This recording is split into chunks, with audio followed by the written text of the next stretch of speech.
भाई भौणी गत कालांशरे आमे मंदिर अध्यायर प्रश्न नंबर 1 रु 11 आलोचना करथिले। आज बड़का प्रश्नोत्तर आलोचना करिबा। प्रश्न नंबर 12 मंदिर मालिनी नगरी काहाकू कुहा जाए। ए प्रश्नर उत्तर हला भुवनेश्वर। भुवनेश्वर को मंदिर मालिनी नगरी कुहा जाए। 13 नंबर पंचलिंगेश्वर मंदिर केउं जिल्ला रे अछि।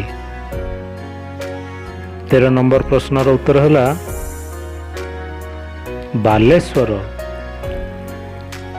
प्रश्न नंबर 14 माँ मंगलांक मंदिर केउठारे अवस्थित। मंगलांक मंदिर कोड अछि जानिच। उत्तर हला काकटपुर। 15 समलेश्वरी मंदिर केउठारे अवस्थित। एई प्रश्नर ही उत्तर अछि। कौन कहि परिबो। उत्तर हला संबलपुर। समलेश्वरी मंदिर संबलपुर रे अवस्थित। 16 नंबर माँ सारଳାଙ୍କ मंदिर केउं जिल्ला रे अवस्थित। उत्तर हला जगतसिंहपुर। 17 नंबर माँ चर्चिकाଙ୍କ मंदिर केउठारे अवस्थित।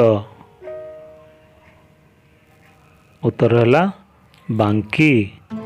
बुझिपारल भाई भौणी। वर्तमान देखिबा प्रश्न नंबर 18। 18 नंबर माँ भट्टारिकाଙ୍କ मंदिर केउं जिल्ला रे अवस्थित। भट्टारिका मंदिर कोठे अछि, केउं जिल्ला रे अवस्थित। उत्तर कटक जिल्ला। 19 नंबर केउं मंदिर को ब्लैक पागोड़ा कहा जाए। उत्तर कोणार्क मंदिर। कोणार्क मंदिर को ब्लैक पागोड़ा कहा जाए। 20 नंबर घंटेश्वरी मंदिर केउठारे अवस्थित। उत्तर चिपिलिमा संबलपुर। घंटेश्वरी मंदिर संबलपुर चिपिलिमा ठारे अवस्थित। बुझाला।